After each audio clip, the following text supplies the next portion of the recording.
جولة إلى الكويت مع وكالة الحر. سيد زكريا حيان صاحب الوكالة يرحب بنا، ونحن متجهين مع بعض الأخوة الأعزاء من القطيف، من عدة أماكن من القطيف.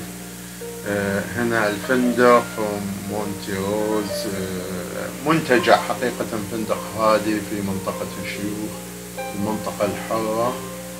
فندق جدا جميل وهادي، ولا يعطيك شعور انك في الكويت، كأنك خارج المنطقة. في مساحات خضراء للاسترخاء وايضا السباحة، وللي يحبون المعسل والجلسات الخارجية في الاجواء الخريفية هذه. الفندق جميل جدا جدا، والغرف واسعة، واستمتعنا في هذا الفندق كم يوم. مرت سريعا، وأيضا هو صراحة هو بعيد شوي عن العاصمة في الانتقال، ولكن البقاء فيه مريح للأعصاب وهادي جدا، مع العلم أنه يأتونا يعني حملات، وشفنا يعني زوار يجونا، وفي قدامه قاعة كبيرة للمناسبات تعقد فيها مناسبات وأفراح وهكذا. الفندق كان نقطة توقف جميلة بالنسبة لنا، وجزء مساعد للاسترخاء في هذه الرحلة. هذه من داخل الفندق قاعة كبيرة، طبعا هم مضيافين ويرحبون ويمنون، وبرضو في كوفي شوب ومطعم بالليل وهكذا.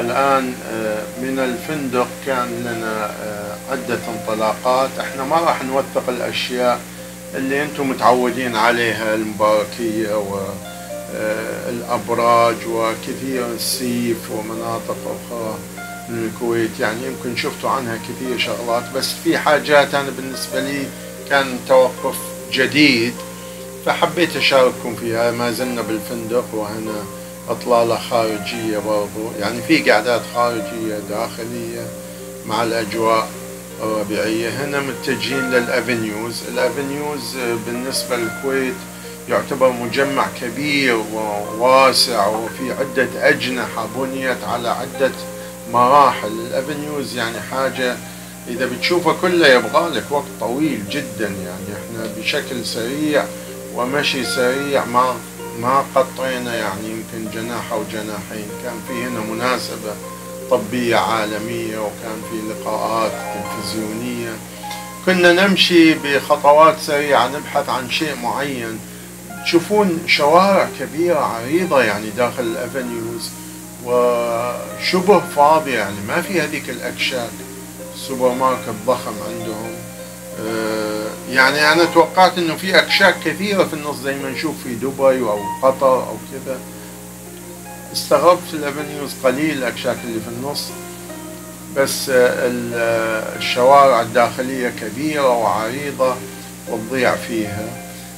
ما توقفنا كثير في الأفنيوز لأن برنامجنا طويل وعندنا نقاط توقف كثيرة، ولكن أحدها الأفنيوز. أنا أعتبر التمشي فيه خصوصا في الأجواء الحارة جميل جدا، ويقضي وقته ويستمتع الشخص.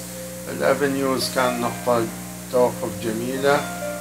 طبعا هناك في دائما زحمة مواقف في الكويت، الله يعين اللي بيروح دائما يوقف بعيد ويمشي. هنا أثناء تنقلنا بين نقاط التوقف المحددة، يعني رحلة 3 أيام فيها شغلات كثيرة. طبعا شغلات كثيرة ما راح أشارككم فيها لأنكم مطلعين عليها. هنا كان توقف في المباركية، بس جانب بسيط بستعرضه وياكم. طبعا الكويت عماراتها جدا جميلة ومميزة، هذه بعض المباركية. هنا سيباس ومشوي يعني ربيان ومطبق زبيدي، هذه مشهور. هذه الشغلات تلقاها في الكويت أكثر شيء ومشهورة. هذا المطعم برضو مطعم الشمم، في أكثر من منطقة داخلية وخارجية مكيفة، وهنا يشغلون رذاذ مائي للتبريد. الجلسة فيه جدا حلوة مع الأجواء الربيعية. بس أنا كان في يعني مجموعة أجنبية محتفلة بعيد ميلاد أحدهم، فكان يعني حاجة جميلة. فريج صويلح برضه من المطاعم المشهورة في الكويت واللي فيه تجمع. طبعا مطاعم الشمم فريج صويلح مطاعم شعبية ومنتشرة، لها عدة فروع داخل الكويت وعليها مقصد كبير من العوائل. هنا حديقة الشهيد اللي كانت تسمى حديقة الحزام الأخضر توقفنا فيها، عندي فيها مقاطع كثيرة بس لأن ظهور عوائل ما قدرت أشارككم فيها. هنا يسمونها يعني مجمع الفجر للمنتجات الإيرانية. أنا استغربت، يعني العادة نشوف محلات تبيع منتجات إيرانية، بس هذا مجمع سوبر ماركت كبير وفي حاجات كثيرة بصراحة تذهلك.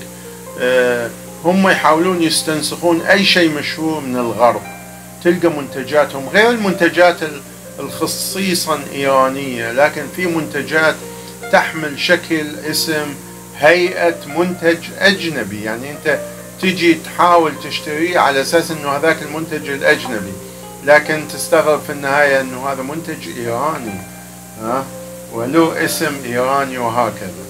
طبعا أنا ما عندي خبرة في أغلبية المنتجات لأني ما جربتها، ولكن كانت هي نقطة توقف للاطلاع، وانتقينا وأخذنا بعض الحاجات اللي ممكن نعرفها، بس الكثير من عندها ما أقدر أوصي فيها إلا اللي تعامل فيها مسبقا. والأسعار ترى ما كانت رخيصة، الأسعار ليست رخيصة، تحاكي بعض المنتجات الأجنبية شبيهة الشكل. يعني قد يكون الفرق بسيط ولكنها تحاكي هذه، ما أدري عاد هي طبيعة الأسعار كذا أو هذا المحل يعني بيبيع بأرباح عالية.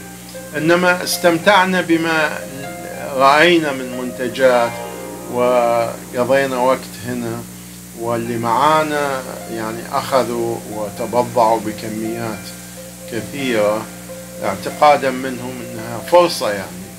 وتوقع أن الكويت باعتبار ما عندهم ضريبة يمكن، وباعتبار قريبين من الأسواق الإيرانية، يمكن عملية النقل تكون أقل كلفة، فبالتالي احتمال يكون الأسعار أنسب من دبي أو البحرين من ناحية السعر والتكلفة.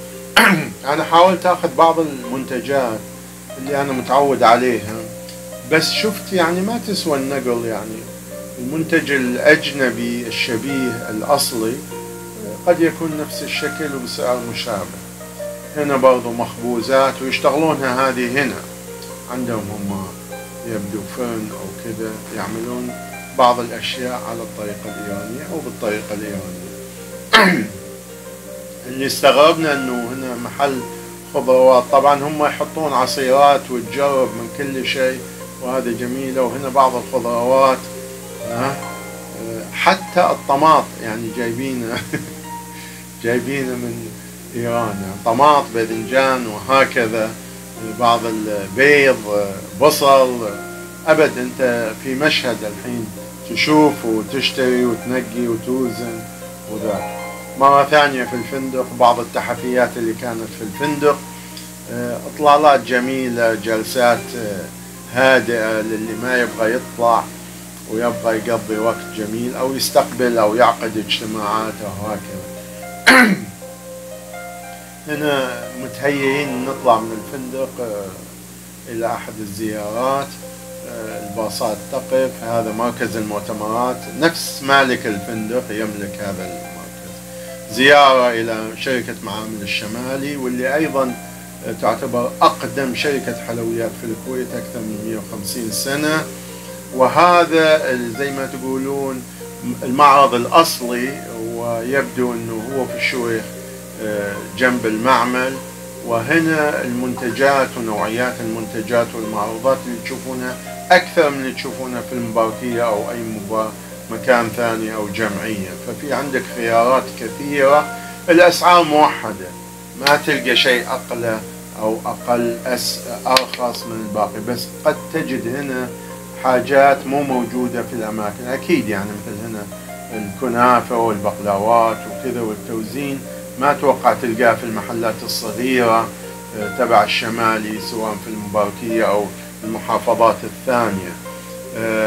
طبعا هنا اللي قابل هالمنتجات وما يعرف وبياخذ اي شيء، مو كل شيء تقدر تتذوقه، فهي فيها نكهات وفيها اذواق، يعني قد تتورط انك تاخذ شيء تكتشف انه مو حسب مزاجك. فالمفروض انك ما تاخذ شيء الا انت عارفه. في اشياء لقيناها دسمة جدا، في اشياء لقيناها خشنة جدا، في اشياء جميلة جدا جدا. هذا معمل الشمالي، وكان في توقف شاي وقهوة مجاني. طلعنا من عندهم رحنا الى شركة مطاحن الدقيق الكويتية، وهذه شركة مشهورة، وايضا هنا في المنطقة اللي قريبة من المعامل تبعهم، وهنا معرض خاص في منتجاتهم فقط. كان شبه غزو، ناس كثير تتوقف عندهم، لقينا زحمة داخل وخارج، وما شاء الله يشترون. وهذا طبيعي، يعني أي محل مخبوزات حتى في البلد عندنا تلقى إلا ما تلقى عليه، خصوصا وقت الظهر ازدحام، فما بالك بحاجة مشهورة. لقينا بعض المنتجات الجميلة الخاصة فيهم، منتجات يمكن ما تلقاها برا. هنا أيضا توقفنا في فريج صويلح زي ما توقفنا في الشمم من قبل، وتناولنا وجبة سريعة. طبعا فريج صويلح مشهور ببعض الأكلات مختلفة عن الشمم. الشمم قد يكون المذاق الكويتي فيه أقوى، والطريقة خصوصا في الأسماك وما الأسماك. هنا يمكن في اللحوم والمشابيس. شوف فنان هذا الإنسان، يسوي الجيمات يوزعونها مجانا. طبعا عندهم برضو منتجات يبيعونها، بس أنا أتوقع اللي تاخذونه من الشمالي أو كذا أو الوطن قد يكون أفضل، لأنه هو ما أعرف إذا كان هو منتجهم أو هم مجرد تسويق. إنما في شغلات زي الطرشي وزي الصوص الأحمر، الفلفل، والحاجات هذه مكتوب عليها اسمها أو كأنها البراند لهم، بس أتوقع إنه أصل المنتج يمكن هو بيجيبونه من برا، لأنه ما أعرف إذا هم يصنعون حلويات. مو مشهور على إن فريج صويلح يصنع حلويات. على كل حال الناس تتشرى هنا قرفة، يعني ما شاء الله عملاقة، بسكوت، سمسميات وهكذا. هذه محلهم اللي في الجرين، بس طبعا فريج صويلح عنده عدة فروع. طالعوا هنا الفكرة، يعني محاسبهم قاعد في قدر كبير مصممين. هذه منطقة الجرين، وهذه في مطاعم حولهم برضو كثيرة كانت، وكل ينقي ما يقربه. أغلبية المسافرين راجعين السعودية يتوقفون يعني لأكل وجبة هنا قبل العودة إلى البلد. كان تقريبا هذه آخر نقطة توقف، وإحنا كان عندنا